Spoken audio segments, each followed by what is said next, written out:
قرآن کریم کی ایک آیت کو لے کر بات شروع کر رہا ہوں. سورہ 3 کی ایک آیت پڑھی ہے. خالق ارشاد فرماتا ہے لقد خلقنا الانسان فی احسن تقویم. مجاز کو حقیقت بنانا، سمندر کی وسعتوں کو کوزے میں بند کر دینا اور آسمانوں کی بلندیوں سے ستارے توڑ لانا آسان کام ہے، لیکن عنایت کردہ عنوان انسان اور انسانیت پر روشنی ڈالنا بڑا مشکل کام ہے. انسان خداوند عالم کی تخلیق کا وہ عجیب و غریب شاہکار ہے جسے خلق فرما کر خالق انسان نے، خالق لم یزل نے اتنے فخر سے ارشاد فرمایا کہ اس کے فخر کا عالم یہ تھا، زمانہ سن لے، انا خلقنا الانسان، اس انسان کو میں نے نہیں، اسے ہم نے خلق فرمایا. پھر ہم نے اس انسان کو خلق فرما کر اس کے فانوس دماغ میں شمع عقل روشن کی اور پھر اختیارات کی قوت سے نوازا. تمام اختیارات سے نواز کر پھر ہم نے اعلان کر دیا انا ہدیناہ السبیل اما شاکرا و اما کفورا. ہم نے اسے ہدایت سبیل بھی کر دی ہے، چاہے یہ شکر کی راہوں پر چل کر شکر گزار بندہ بنے، چاہے یہ کفر کی راہوں پر چل کر ناشکرہ بنے. لہٰذا ہم اس انسان کو اختیارات دیتے ہیں، یہ جیسے چاہے یہ ویسے اپنی زندگی گزارے. ہم بھی ایک دن مقرر کریں گے پھر قیامت کا، اس دن اس سے پوچھیں گے اب بتا کن راہوں پر چل کر ہم تک آئے.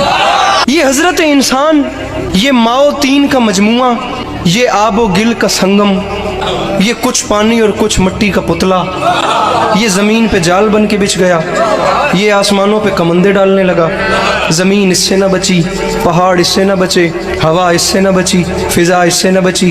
سمندر کی ہیبت ناکی کو چیلنج کر کے اس نے اس کی موج سے موج ٹکرا دی. اس نے جو فلک پر اڑتے ہوئے طائروں کو زمین پہ بسمل کر کے پھینک دیا. اس نے حباب کے دل توڑ دیے. اس نے آب رواں کی چادر تباہ کر دی. اس نے کارے دریا میں چھپے ہوئے صدف کو لا کر سطح آب پہ بے آبرو کر دیا.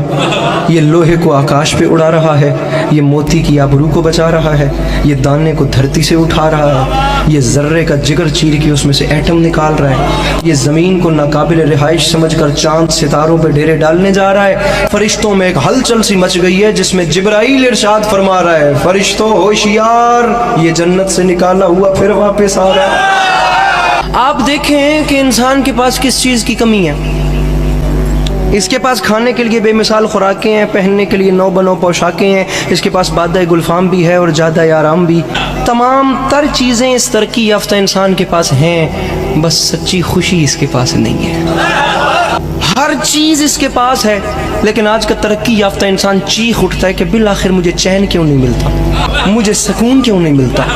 تم ٹھیک کہتے ہو تمہیں چین نہیں ملتا، تم ٹھیک کہتے ہو تمہیں سکون نہیں ملتا، تم ٹھیک کہتے ہو تمہیں اطمینان نہیں ملتا، وہ اس لیے کہ ہمیں ان دولت قدوں میں انسان نہیں ملتا، طریقت قدوں میں قرآن نہیں ملتا، مسجدوں میں دہشت گردی ہے، ذکر رحمان نہیں ملتا.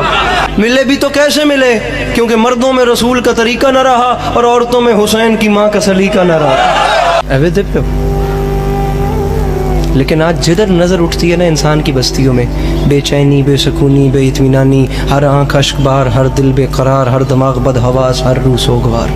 حیات اور اس کی برنائیاں، جوانی اور اس کی انگڑائیاں، حسن اور اس کی حشر زائیاں، تمام زندگی ایک عمر رفتہ ساز شکستہ، انسان کی زندگی ایک بھٹکا ہوا قدم بن گئی ہے. اسے پتہ ہی نہیں ہے میں کہاں سے آیا تھا، میں کہاں کو جا رہا ہوں، میں کیا کرنے آیا تھا، میرے ساتھ کیا ہو رہا ہے. وہ کہتا ہے میں نے احسن بنایا، ایتھے گل ہی کوئی نہیں.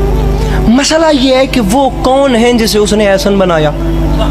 جسے وہ احسن بنائے وہ ایسا نہیں ہوتا، اور جو یہ ہے یہ وہ نہیں جسے اس نے احسن بنایا. بات کہاں گم ہو گئی؟